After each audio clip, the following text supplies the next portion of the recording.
23 centuries ago in China, there lived a man who kept monkeys. He loved them, and they trusted him. But one year, food ran short, and the trainer had to ration the chestnuts he fed them. He gathered the monkeys and made an announcement. From now on, 3 chestnuts in the morning and 4 at night.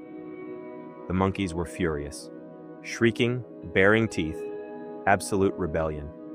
So the trainer thought for a moment and offered a compromise. All right, 4 in the morning and 3 at night. And the monkeys were delighted. 3 plus 4, 4 plus 3. Same chestnuts, same total, same monkeys. Nothing changed but the order of 2 numbers, and fury turned into joy. For 2,000 years, people have told this story and laughed at the monkeys. Then, in 1981, 2 psychologists ran an experiment on human beings, including eventually trained physicians making life and death decisions. Same trick, different numbers. And we fell for it exactly as hard as the monkeys did. That discovery went on to win a Nobel Prize. By the end of this video, you'll know why the frame, not the facts, runs most of your decisions, why your brain weighs the same number differently depending on the direction it points, and the one question that breaks the spell. The story comes from the Zhuangzi, the same book, remarkably, that gave us the butcher's knife and the empty boat. The monkey trainer episode appears in a chapter about how we argue over right and wrong. In East Asia, the story became a 4-character idiom, 3 in the morning, 4 at night. And over the centuries, it drifted into meaning trickery or fickle-mindedness. But look at what Zhuangzi actually wrote. He doesn't mock the monkeys. His conclusion is stranger. The trainer, he says, harmonized with the monkey's nature. Reality didn't change. 3 plus 4 is 4 plus 3. But the feeling of reality changed completely. And rather than lecture the monkeys on arithmetic, the wise man simply adjusted the frame. Hidden in the joke is a precise claim that the presentation of identical facts can reverse a decision. That feelings follow the frame, not the sum. 23 centuries later, that claim got tested on us. In 1981, Daniel Kahneman and Amos Tversky posed a problem to hundreds of people. It became one of the most famous questions in the history of psychology. An outbreak of an unusual disease is expected to kill 600 people. You must choose between 2 programs. Program A, exactly 200 people will be saved. Program B, a 1 in 3 chance that all 600 are saved, and a 2 in 3 chance that no one is. Most people, nearly 3 out of 4, chose Program A. The sure thing. Saving 200 felt responsible. Then they gave other people the same problem with the arithmetic flipped. Program A, exactly 400 people will die. Program B, a 1 in 3 chance that nobody dies, and a 2 in 3 chance that all 600 die. Now most people chose Program B, the gamble. Read the numbers again. 200 saved and 400 die are the same outcome, out of 600. Nothing changed but the direction of the words, saved or die. 3 in the morning, 4 at night. And preferences didn't just shift, they reversed. You might hope experts are immune. In 1982, researchers gave physicians statistics about lung cancer surgery. Told that surgery had a 90% survival rate, most doctors recommended it. Told it had 10% mortality. The identical fact, far fewer did. Doctors, life and death numbers they use every day, flipped by a word. In 2002, this body of work won Kahneman the Nobel Prize in economics for proving, with data, what a monkey trainer understood in 300 BC. So what is the trick, exactly? Kahneman and Tversky's explanation is called prospect theory, and its core is one asymmetry. Losses loom larger than gains. Losing $100 hurts roughly twice as much as winning $100 feels good. The scale in your head is rigged. The loss pan weighs double. That's why the frame matters. 200 saved makes your mind stand in a world where everyone was going to die. Every life saved is a gain. 400 die stands you in a world where everyone was alive.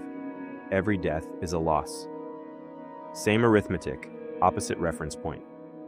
And because losses weigh double, the two descriptions feel like different realities, which is exactly what happened on that monkey farm.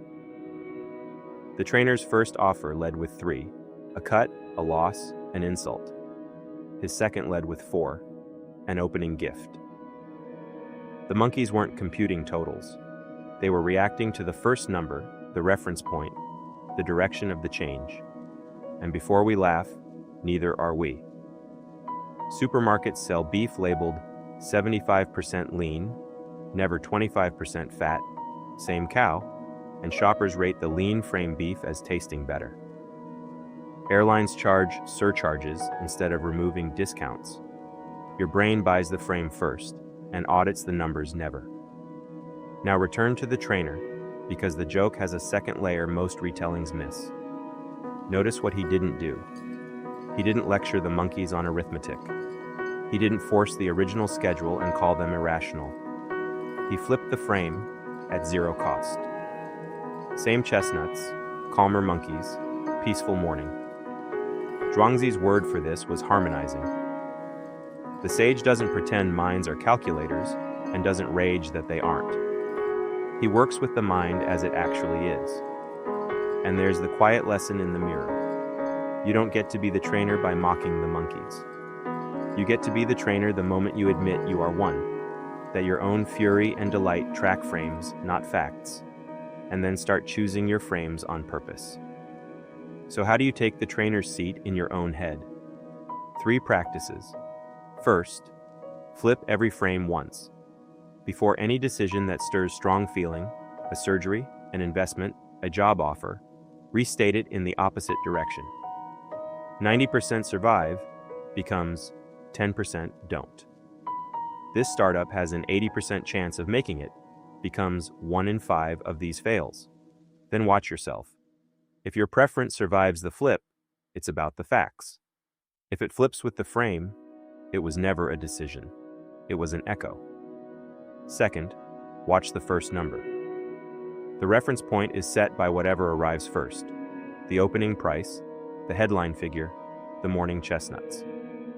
Salary negotiations, discounts down from inflated prices, news reports choosing which baseline to compare against. The first number quietly becomes the ruler everything else is measured with. You don't have to reject it, just notice who chose it, and that it wasn't you. Third, frame kindly for yourself and others. Here's the trainer's real move. Frames are free, so spend them well. The same workout is, I have to, or I get to. The same subscription is $120 a year, or the price of 1 coffee a month. When you deliver hard news, you can lead with what's saved or what's lost. Same facts, very different mornings. Since some frame is inevitable, choosing the humane one isn't manipulation. It's craft. And the one question that breaks the spell? When a change of wording changes your feelings, ask, same chestnuts? Count the totals. If they match, the storm is coming from the frame, and frames, unlike facts, can simply be put down. We've been laughing at those monkeys for 23 centuries. Then Kahneman and Tversky handed the joke to doctors, voters, shoppers, to us, and measured the punchline. We never left the monkey farm. We just learned longer words, but Zhuangzi wasn't laughing either. His trainer is the quiet hero of the story. The one mind in the orchard that noticed the frame, counted the chestnuts, and then, gently, at no one's expense, chose the version of reality that let everyone sleep.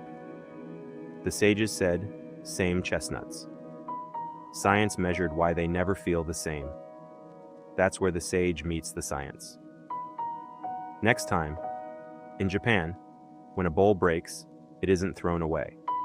It's repaired with seams of gold, and the repair is considered more beautiful than the unbroken bowl ever was.